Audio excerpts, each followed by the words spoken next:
మరి ఈ రాష్ట్ర ప్రభుత్వం ఏర్పడి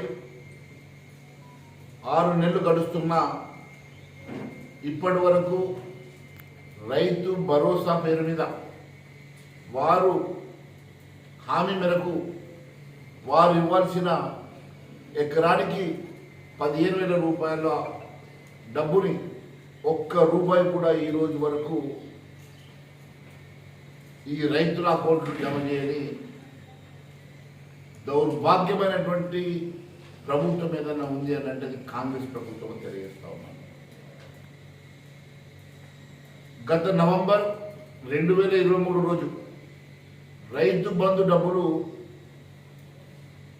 ఆ రోజు ఎలక్షన్ కమిషన్ అనుమతితో ఆ రోజు డబ్బులు డిస్ట్రిబ్యూషన్ కోసం పర్మిషన్ ఇచ్చిన తర్వాత అప్పటి ప్రభుత్వం రైతు బంధు డబ్బుల్ని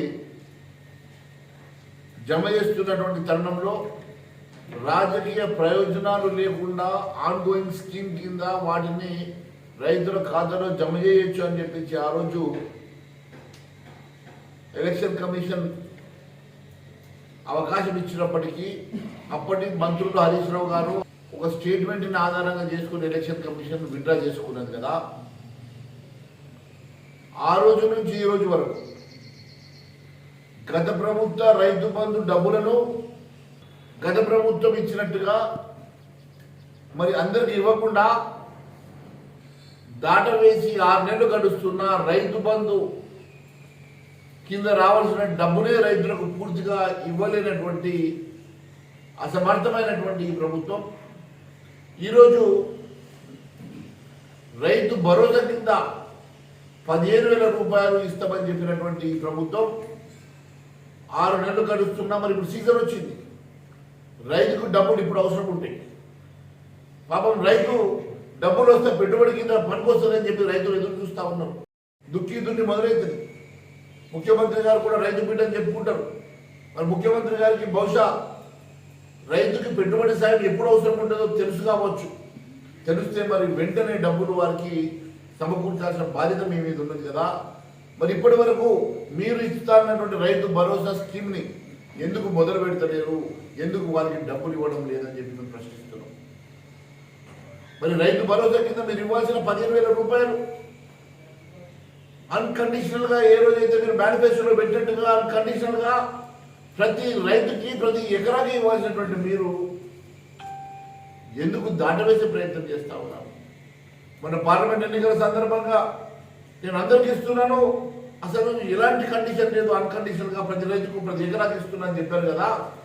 మళ్ళీ ఇప్పుడు వచ్చేసరికి రైతు భరోసాకు వచ్చేసరికి మీరు మళ్ళీ ఎందుకు తాత్పర్యం ఎందుకు దాటవేసే ప్రయత్నం చేస్తూ ఉన్నారో మరి ప్రజానికానికి చెప్పాల్సిన అవసరం ఉన్నది. మీ మీద రైతులకు అనుమానాలు వస్తున్నాయి. ఏ కండిషన్ పెడతారో ఏ రకంగా ఎగ్గొట్టే ప్రయత్నం చేస్తారో అని చెప్పేసి రైతులు ఈరోజు ఆందోళన చెందుతున్న సమయంలో మరి ఇప్పటికీ అవసరానికి రైతు భరోసా కింద మీరు ఇస్తారన్నటువంటి డబ్బులు ఇవ్వకుండా ఈ రకంగా మీరు దాటవేసే ప్రయత్నం శోచనీయం. వెంటనే ఈ నెలాఖరు లోపల రైతు భరోసా కింద ప్రతి రైతుకి ప్రతి ఎకరాకి మీరు ఇస్తారన్నటువంటి డబ్బులు ఇవ్వాల్సిందిగా భారతీయ జనతా పార్టీ తరఫున మేము డిమాండ్ చేస్తా ఉన్నాం. ఈరోజు మీరు ఇస్తున్నటువంటి రైతు భరోసాలో కేంద్ర ప్రభుత్వం ఏదైతే ఒప్పుకున్నట్టుగా కేంద్ర ప్రభుత్వం PM కిసాన్ యోజన కింద ఇవ్వాల్సినటువంటి డబ్బుని ఆల్రెడీ మొన్న అందరి అకౌంట్లో వేసేసింది. కేంద్ర ప్రభుత్వం ఖచ్చితంగా సమయానికి వారు ఇవ్వాల్సినటువంటి డబ్బులు ఇస్తుంటే రాష్ట్ర ప్రభుత్వం ఎందుకు ఈ రకంగా దాటవేసే కార్యక్రమం చేస్తూ ఉన్నది? కేవలం ఎన్నికలు వచ్చినప్పుడే మీకు గుర్తుకొస్తున్నాయి, ఎన్నికల తర్వాత ఎందుకు మర్చిపోతూ ఉన్నారు? మొన్న ఎన్నికల సందర్భంగా కూడా అందరికి ఇస్తామని చెప్పిన మీరు మళ్ళీ ఎన్నికలు అయిపోయిన తర్వాత మళ్ళీ దాన్ని దాటవేసే కార్యక్రమం చేయడం నిజంగా శోచనీయం. ఎందుకంటే ఈరోజు రైతు పరిస్థితి ఎలా ఉందంటే బ్యాంకుకి వెళ్తేనేమో మీరు తీసుకున్న లోన్ డబ్బులు కట్టకుండా కొత్తగా లోన్ ఇవ్వమంటున్నారు. మీరు ఎక్కడ ఇవన్నీ మాఫీ చేస్తామని చెప్పి మీరు లోన్ మాఫీ చేయకపోవడంతో రైతు అటు బ్యాంకుకు వెళ్ళలేక ప్రైవేటు వడ్డీకి తెచ్చుకోలేక పెట్టుబడికి డబ్బులు లేక ఇబ్బంది పెడతా ఉంటే ఇటు రైతు భరోసా ఇవ్వడం లేదు, వాడు రైతు రుణమాఫీని పూర్తిగా మీరు మాఫీ చేస్తామని చెప్పి చేయకపోవడం రెండు రకాలుగా మీరు రైతాంగానికి మోసం చేస్తున్నట్లే, రెండు రకాలుగా రైతాంగానికి మీరు ఇబ్బంది పెడుతున్నట్టుగానే మేము భావిస్తున్నాం. మరి వెంటనే రుణమాఫీ మీరు 2 లక్షల రూపాయలు ఏకదాటిగా ఒకే దఫా 2 లక్షల రూపాయలు రుణమాఫీ చేస్తారని చెప్పేసి మీరు దేవుళ్ళ మీద ఒట్టు పెట్టుకున్నారు. మహబూబ్నగర్కి వెళ్ళి జోగులాంబ మీద ఒట్టు పెట్టుకున్నారు, యాదగిరి గుట్టకు వెళ్ళి యాదగిరి నరసింహస్వామి మీద ఒట్టు పెట్టుకున్నారు. మీరు ఎక్కడ పోతే అక్కడ దేవుళ్ళ మీద ఒట్టు పెట్టుకొని ఆగస్టు 15 కల్లా రుణమాఫీ చేస్తామని చెప్పేసి మాట ఇచ్చారు కదా. ఇప్పటి వరకు మరి ఎంతమందికి మీరు రుణమాఫీ చేయడానికి ఎంత డబ్బులు సమకూర్చారు? మీరు రాష్ట్ర బడ్జెట్లో దానికి సరిపోయి డబ్బు ఏమన్నా అలొకేట్ చేశారా? మరి మొన్నటి బడ్జెట్లోనైతే అలొకేషన్ లేకుండే, మొన్న బడ్జెట్లో అలొకేషన్ లేకుండా ఈరోజు మరి ఏ రకంగా మీరు ఈ డబ్బులు సమకూర్చుకుంటున్నారో, ఏ రకంగా మరి రైతాంగానికి రుణమాఫీ చేస్తున్నారో ఈరోజు ప్రజలు ఆందోళన చెందుతూ ఉన్నాం.